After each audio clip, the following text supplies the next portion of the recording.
Hello दोस्तों, नए video में आपका बहुत बहुत स्वागत है। आईआरएफसी जो गवर्नमेंट का नया नया आईपीओ आया है, आईपीओ खुल चुका है, इसके बारे में हम इंपॉर्टेंट चीजें आपको बताने वाले हैं। दोस्तों, इस वीडियो में हम आपको 5 महत्वपूर्ण चीजें आपको बताने वाले हैं जो एज एन इन्वेस्टर आपको अप्लाई करने से पहले पता होनी चाहिए। और वीडियो के अंत में हम आपको 5+1 छठवीं भी एक जो इंपॉर्टेंट इंफॉर्मेशन है वो हम आपको बताएंगे। तो टोटल 6 इंफॉर्मेशन हम आपको इस वीडियो में बताने वाले हैं और ऑब्जेक्टिव क्या रहेगा कि आप डिसाइड कर सके कि आपको अप्लाई करना है या नहीं, आपका क्या एक्सपेक्टेशन रहना चाहिए आईपीओ में जो आईआरएफसी का आया है। दोस्तों, तो बहुत सारी वैल्यू मिलने वाली है, लर्निंग मिलने वाली है। दोस्तों, लास्ट तक बने रहिए।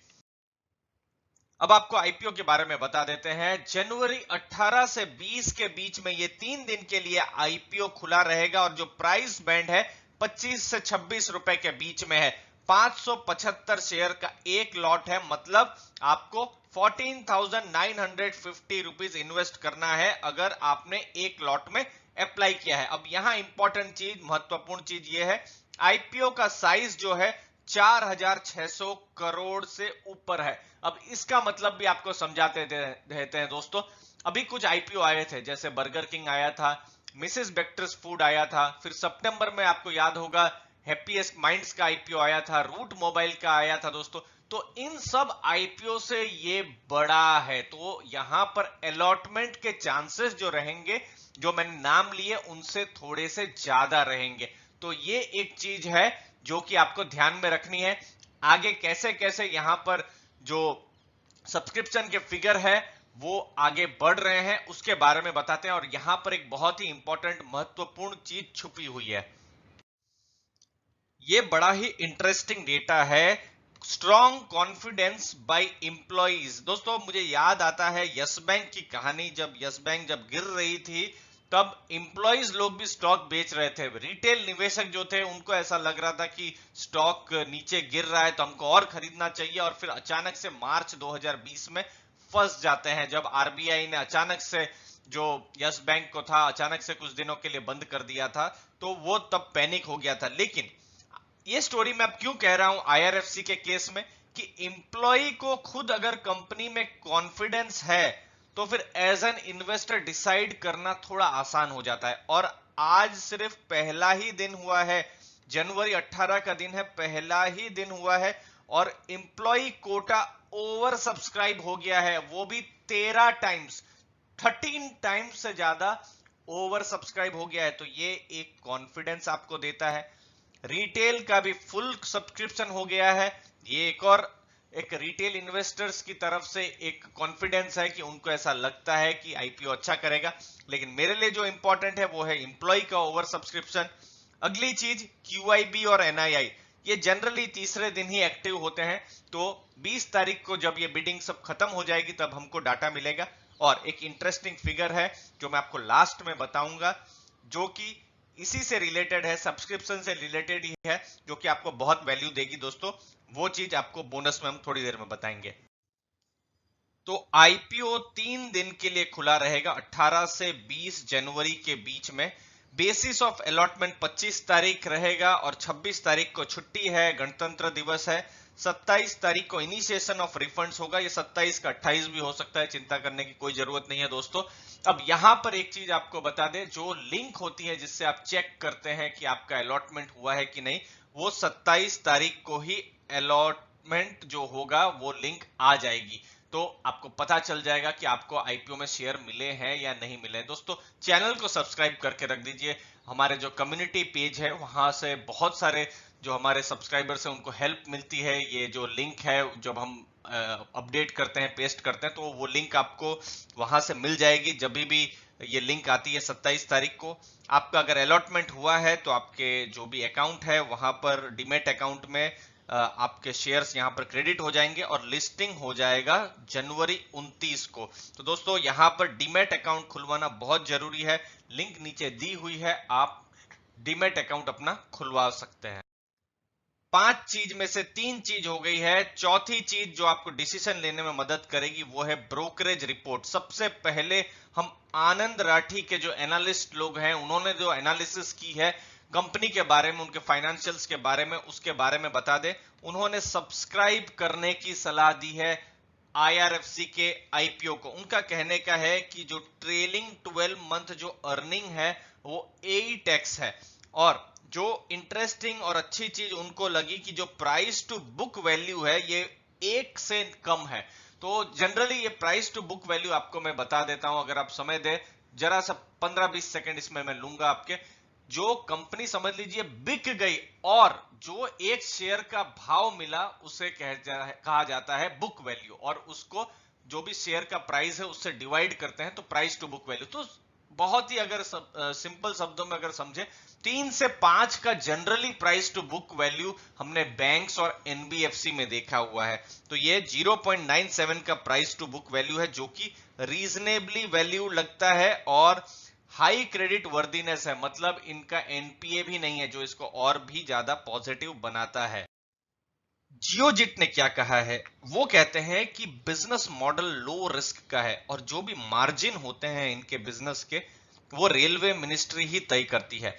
बोरोइंग्स कॉम्पिटेटिव कॉस्ट में है। देखिए IRFC जो है रेलवे मिनिस्ट्री का बोरोइंग आर्म है, मतलब रेलवे मिनिस्ट्री को कोई भी डेवलपमेंट का काम करना है, ट्रेन की पटरियां बिछानी है या कोई भी वैगन्स जैसा काम करना है, खरीदने हैं, कुछ भी करना है, तो यहां पर IRFC का काम होता है पैसा इकट्ठा करना, मतलब बाजार से पैसा इकट्ठा करना, और सबसे सस्ते दरों में IRFC ये कर पाता है। तो भविष्य में एक्सपांशन प्लान्स भी है और रिटर्न ऑन इक्विटी पर भी इनका फोकस है। उन्होंने सब्सक्राइब की सलाह दी है।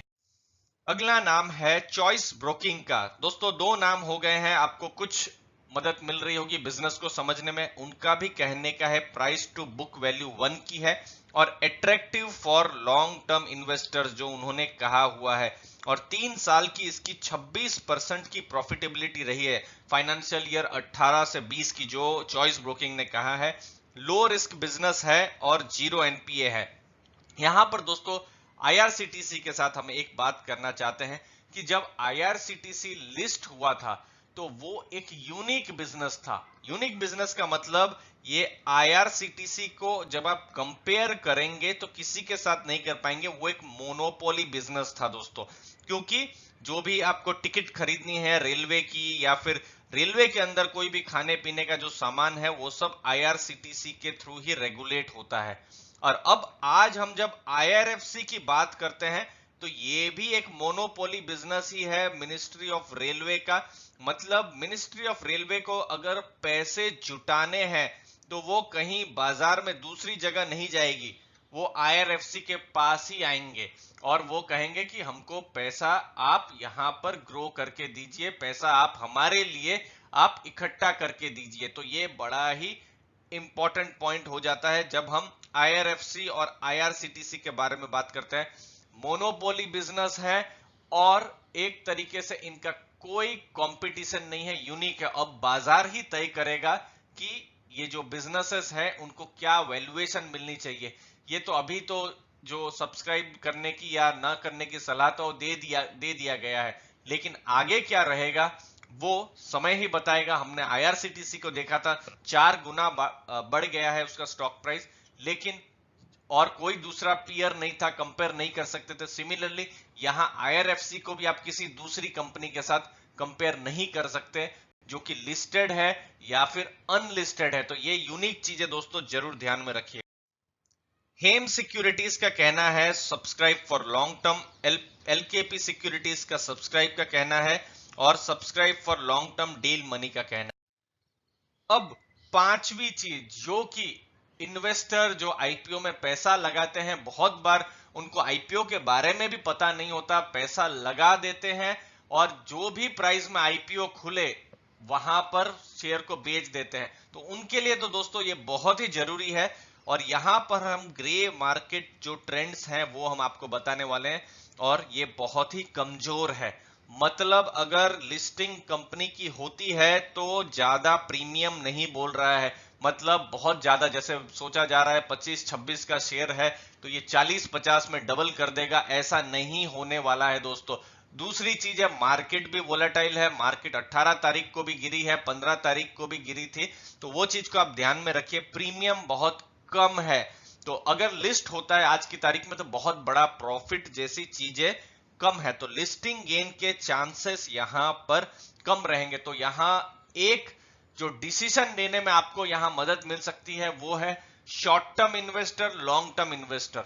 शॉर्ट टर्म इन्वेस्टर के लिए डिसीजन लेने में जो ग्रे मार्केट प्राइस होता है वो बहुत ही कम है, तो आप उस हिसाब से डिसाइड करिए। लॉन्ग टर्म इन्वेस्टर्स के लिए जो हमने डेटा बताए हैं, जो रिसर्च रिपोर्ट और बिजनेस के बारे में बताया है, वो उनको हेल्प कर सकता है। और मार्केट वॉलेटिलिटी जो है वो अब आपको ध्यान में रखनी है। ये 5 चीजें हमने आपको बताई है। अब जो इंपॉर्टेंट चीज जो मैं खुद देखता हूं हर आईपीओ से पहले, वो है एंकर लिस्ट। दोस्तों चूंकि मैं लॉन्ग टर्म का इन्वेस्टर हूं और लॉन्ग टर्म में जो दूसरे इन्वेस्टर होते हैं वो एंकर इन्वेस्टर होते हैं। ये 30 दिन का इनके लिए लॉक इन पीरियड भी होता है, बट जनरली जो ये एंकर्स होते हैं ये लॉन्ग टर्म के लिए ही सोचते हैं। ऐसा नहीं है कि वो 30 दिन के बाद बेच देते हैं, जरूर कुछ लोग बेच भी देते हैं, ऐसा नहीं है, बेच भी देते हैं, लेकिन इनका हमेशा से लॉन्ग टर्म का व्यू रहता है। और यहाँ पर 19% तक एचडीएफसी इक्विटी फंड और एचडीएफसी के दूसरे फंड्स ने यहां निवेश किया है, जो एक कॉन्फिडेंस देता है। निपॉन जैसा जो बड़ा एक फंड हाउस है उन्होंने यहां इन्वेस्ट किया है। लगभग 9% Nippon India tax saver fund ने यहां पर अप्लाई किया हुआ है। सिंगापुर गवर्नमेंट जो है, गवर्नमेंट ऑफ सिंगापुर, उन्होंने 17% तक अप्लाई किया हुआ है। उसके बाद देखिए इन्वेस्को ने यहाँ पर अप्लाई किया है, उनकी अलग अलग स्कीम्स ने यहाँ अप्लाई किया हुआ है। बड़ा इन्वेस्टर है इन्वेस्को भी, इन्वेस्को की भारत में भी म्यूचुअल फंड स्कीम्स चलती है, तो आप देख सकते हैं इन्वेस्को ने यहाँ पर इन्वेस्ट किया हुआ है। मॉनेटरी अथॉरिटी ऑफ सिंगापुर ने 4% का यहाँ पर स्टेक लिया हुआ है। फिर कुवैत इन्वेस्टमेंट अथॉरिटी जो है उन्होंने लिया है एक स्टेक। गोल्डमैन ने भी यहाँ पर खरीदारी की है। तो जो एंकर लिस्ट है उसको देखकर एक कॉन्फिडेंस भी बनता है, क्योंकि ये सब जितने भी नाम आपने देखे हैं ये सब बड़े नाम है। उम्मीद है वीडियो से आपको नया सीखने को मिला होगा, आपको वैल्यू मिली होगी, आपको नॉलेज मिला होगा, और सबसे बड़ी बात आपको डिसीजन लेने में मदद मिलेगी कि आईपीओ में जो आईआरएफसी का आ रहा है उसमें अप्लाई करना है या नहीं। आपके समय के लिए दोस्तों बहुत बहुत धन्यवाद।